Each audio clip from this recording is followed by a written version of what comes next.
बिस्मिल्लाहिर्रहमानिर्रहीम। आज अब हम स्टार्ट करेंगे एक्सियल स्केलेटन। हमारा पेंडिकुलर स्केलेटन भी हो गया था और हमारा विज़ुअल स्केलेटन भी हो गया था। आज हम स्टार्ट करेंगे एक्सियल स्केलेटन। अच्छा, एक्सियल स्केलेटन में बेसिकली हमारे पास जो पार्ट्स आ जाते हैं रिब्स, स्टर्नम, वर्टिब्रल कॉलम और स्कल। अच्छा, सबसे पहले हम डिस्कस करेंगे स्टर्नम को।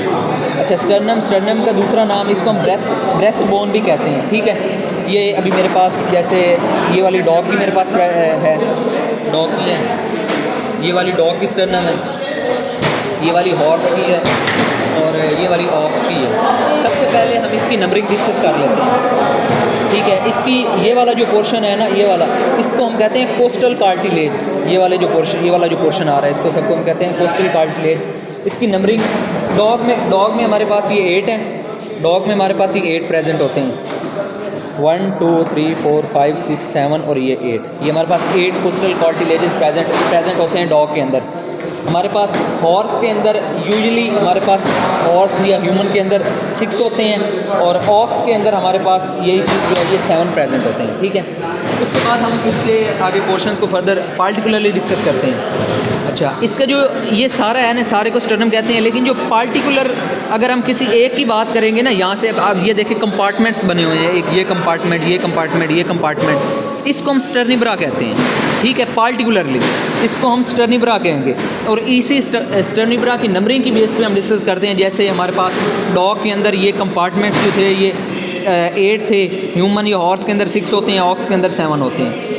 अच्छा, जो ये कोस्टल कार्टिलेज हैं, ये इसका पहला पार्ट, ये वाला जो कोस्टल कार्टिलेज हैं, it is basically not a part of sternum. ये स्टर्नम बोन है लेकिन ये इसका पार्ट नहीं है।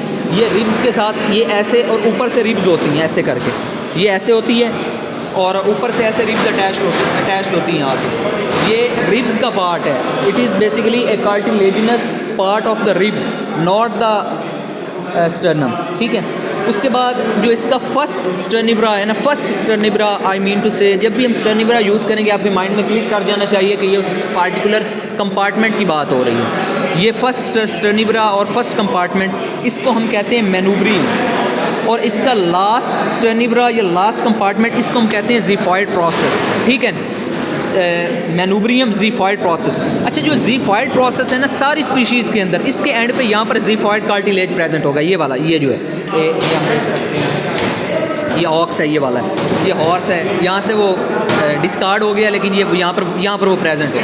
ठीक है, ये हो गया। अच्छा, उसके बाद हमारा ज़िफॉइड कार्टिलेज हो गया। इसके अलावा यहाँ पर सारी स्पीशीज़ के अंदर इंटरवर्टिब्रल कार्टिलेज भी प्रेजेंट होते हैं। और ये जैसे ये कंपार्टमेंट्स हैं ना, ये कंपार्टमेंट्स हैं, तो इन दो कंपार्टमेंट्स का ये जो जंक्शन है, यहाँ पर भी कार्टिलेजेस प्रेजेंट होते हैं। इसको हम कहते हैं इंटरवर्टिब्रल कार्टिलेजेस। और इसके बाद हम वेरिएशन वाली साइड पे आ जाते हैं। जो हमारे पास हॉर्स है, हॉर्स के अंदर जो मैनूब्रियम और द फर्स्ट कंपार्टमेंट है, उसके साथ एक ऊपर एक्स्ट्रा कार्टिलेज प्रेजेंट होता है जिसको हम कहते हैं कैरिनिफॉर्म कार्टिलेज। ठीक है, ये सिर्फ हॉर्स के अंदर प्रेजेंट होगा, एक एक्स्ट्रा कार्टिलेज होता है, इसको हम कैरिनिफॉर्म कार्टिलेज कहते हैं। ये फर्स्ट मैनूब्रियम हो गया, ये लास्ट वाला ये ज़िफॉइड प्रोसेस हो गया, यहाँ पे ज़िफॉइड कार्टिलेज हो गया और ये वाला हो गया हमारे पास कैरिनिफॉर्म कार्टिलेज। अच्छा, उसके बाद हम ना शेप डिस्कस कर लेते हैं। ये हॉर्स है हमारे पास, ये ऑक्स है। जो हमारे पास सबसे पहले हम ऑक्स डिस्कस कर लेते हैं। जो हमारे पास ऑक्स है उसको हम कहेंगे डॉर्सो वेंट्रली कंप्रेस्ड। अभी ये देखें, अगर हम इसको यहाँ पर रखें ऐसे, ये देखें बिल्कुल फ्लैट है। डॉर्सल वेंट्रल, डॉर्सल से भी कंप्रेस्ड होगा और वेंट्रल से भी कंप्रेस्ड होगा। इसको हम कहेंगे डॉर्सो वेंट्रली कंप्रेस्ड। बिल्कुल ऐसे फ्लैट है। अगर हम इसे यहाँ रखें तो ये ऐसे होता है। यहाँ से ऊपर इसके यहाँ पर रिब्स जो होती हैं हमारी, वो ऐसे अटैच हो रही होती हैं। और ये बेसिकली जो ये है कार्टिलेज हैं, ये रिब्स का पार्ट है, ये स्टर्नम का पार्ट नहीं है। अच्छा, जो हमारे पास हॉर्स है ना, वो डॉर्सो वेंट्रली कंप्रेस नहीं होता। ये देखें, अगर इसको हम ऐसे रखें तो ये देखें आप, ये ऐसे नहीं आएगा।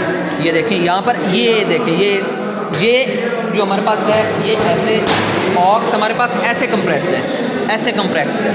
जो हमारे पास हॉर्स है वो ऐसे कंप्रेस्ड होगा वेंट्रली।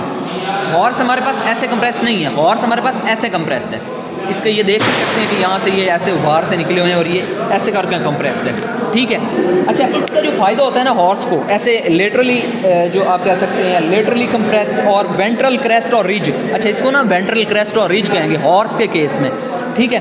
ये जो ऐसे कंप्रेस्ड होता है ना, इसका फ़ायदा ये होता है कि हॉर्स की जो रनिंग होती है ना, रनिंग वो ज़्यादा होती है एज़ कम्पेयर टू ऑक्स की रनिंग नहीं होती, तो फिर इसमें उसको बेनिफिट होता है। Thank you.